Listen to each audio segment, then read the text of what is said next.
وقت سريع، دقائق تاريخية، ابتسامة عريضة، فوز ساحق، نتيجة كبيرة، كتابة. And welcome to the show. I am your host, Joey Wobbs, and welcome to WabbsTalks, where we're going to do a little short form content, send you guys a little bit of opportunities to watch, get you guys some updates on what's going on in the market and what my thoughts are on what's kind of happening. Sorry, I'm a little bushy-eyed and bright-tailed. It is about 5 a.m. where I am doing this. So I wanted to but I saw the news. I wanted to make sure I got some content out because later today I probably won't be around, unfortunately. So as we go, the double Dutch deal. So if you didn't know, now you know. We are going for 2 Dutch players. And the first is the one that we've already done a little bit of content on, Xavi Simons. The Xavi Simons deal looks like it is on its way. Personal terms are agreed. Xavi Simons is open to the move of joining Chelsea, in direct talks agree contract terms. Chelsea want a fast head-to-head. Want to be fast ahead of other clubs talking with Leipzig. There was also one other thing to this. I wanted to make sure that we had a conversation on.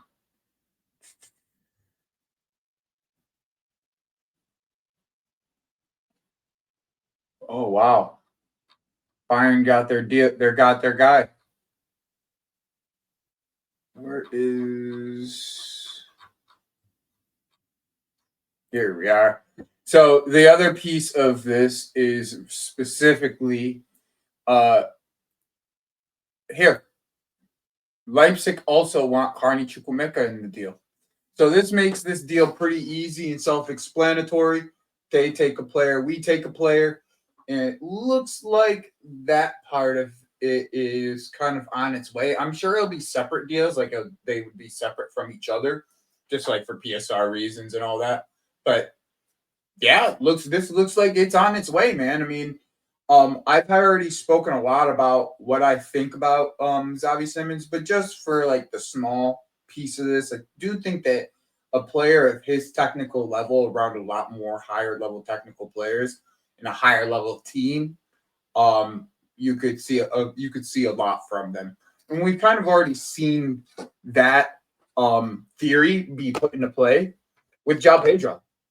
You put a higher level technical player in a higher level team, a high level technical player in a higher level team with the opportunity to be as successful and as direct as they want to be. It has the opportunity to be something that hits very high, very good, very well for you. We all kind of wonder if he has the physical ability to be able to do this in this league, but his technical ability should be able to underpin everything else that he has. So, I'm not very stressed about this deal. I think this deal will go through within the next couple days.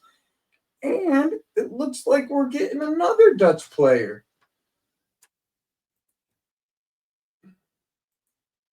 I mean, these links aren't new. They're not new, but we all knew that we were in the lead for him. There was a lot. Liverpool and Arsenal were in for him. So this makes this deal this makes it a little bit interesting. We needed a left back / center back, and we're bringing 2 Dutch guys in at the same time. So it is a little bit of a, it's a little bit of a, we're gathering the pieces. We're gathering the pieces that are related from their country. They'll be going to their national team together. They're both going to get called up for their national team on a consistent basis, especially since they're going to be a part of our squad. Both these guys are going to get a good amount of game time. Okay, both of them, based off of just who we have at this current moment and who's going to be sold, such as Christopher Nkunku. Now we see Carney Chukwuemeka. Not that I expected Carney to really be here anyways, and João Felix all on the chopping block to be gone.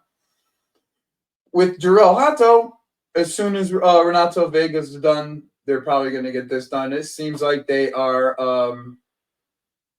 Seems like they're moving pretty quickly with this deal, and I wouldn't be surprised if they took like an Armando Broya or something along the lines of that to be able to like another young addition to their squad over at Ajax, and because they always they take the young talent. They always, if they see a young talent that they like, I would assume that they would go and try to take them and use that type of swap deal as well.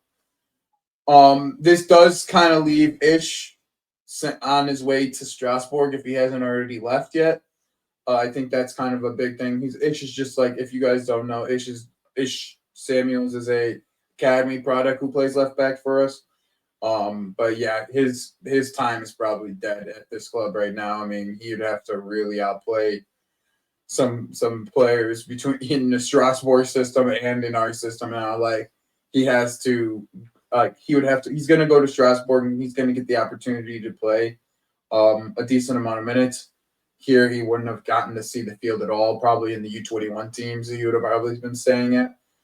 But yeah, Jerrel is a phenomenal footballer. Okay, physically, very, very strong. He's not as much of an up and down type of fullback as I would personally have wanted, but I'm not opposed to someone this technical, this level of ball playing. I've been telling you guys for a while when it comes to Jerrel Hato, think Timber with Timber, a left-footed Timber.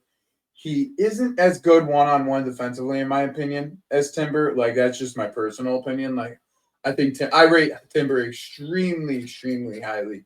But, yeah, like, this guy has all the technical ability in the world. His ball placement is he has extremely good ball placement when it comes to his passing. The defending, it's a little bit hit or miss depending on the game. He does tend to struggle against the quicker wingers, the P&P wingers. That's where it really ends up being kind of a problem for him. But I mean, he's only 19. He's gonna get better. Like he's gonna get better. Like it's not like a thing. He's gonna get better. The ceiling for this guy is through the roof. Like we're talking, if there's a fullback outside of, I would say, Valentin Barco, who also we already own at Strasbourg. If there's a fullback out in world football that's around in this age bracket that can play left-sided center back, left back, and left back as an inverted left back, this guy is as good as anybody, including Cucurella. I mean, he's probably not as good as Cucurella right now, but he's up there when it comes to that. I just don't like him as that overlapping fullback, which is what I thought we needed, especially getting Xavi Simons. But the two Dutch players that we are getting are two of their top technicians that they have on their team. I am a very happy camper with these two signings. I'm not the biggest Jerrel Hato fan, but I am happy we are getting a left back or a rotational piece left back for Cucurella, so he does not get burned the fuck out this year. That was a big thing for me.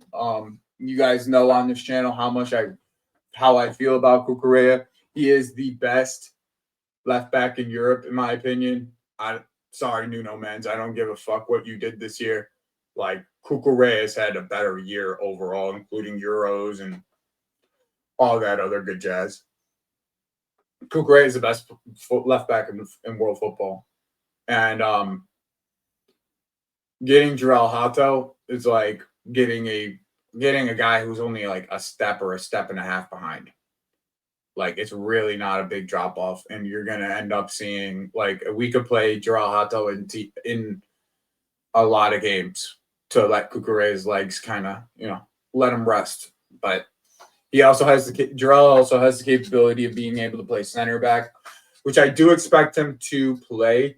And not necessarily like a center back, but it could be like a left back coming in as a third center back. He'd be just fine at doing that as well. This probably, I would say, is the end of Badiashile. Sooner or later, like within the next 6 to 12 months, we probably won't see much of Badiashile again. I do think this guy is going to end up taking this spot because his flexibility of being able to play both positions is going to give him the opportunity to play a lot.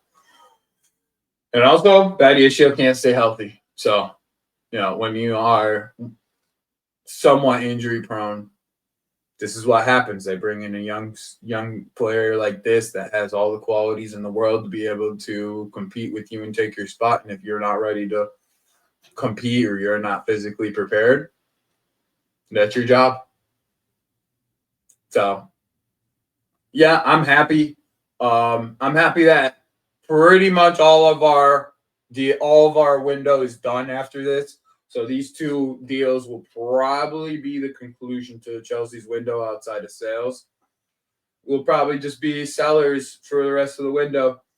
And unless there's like an opportunity that arises between goalkeeper and potentially like a winger, like unfortunately Garnacho, unless an opportunity arises, like I don't see us doing much more in the window outside of these two deals. So expect these two deals. Expect a lot of sales, and let's have a good fucking season. We're going to keep doing these little 10-minute videos for you guys. They're going to be called the WabbsTalks. And that's going to be the series. I'm going to start making folders for everything soon. Like everything's going to have a folder for each like type of show. And I'm just like naming them specific things. Yeah, you guys will notice like it'll be a specific kind of title, like either Wobbs Talk, Wobbs Live, that'll be me live, and then Off the Cuff, which off the cuff is just like my one-on-one shows, and then obviously Wobbs Link, what we started the show on. So I appreciate everyone coming through. Make sure you guys hit the subscribe button. Make sure you guys hit the like button. And we're the fuck out of here. Peace.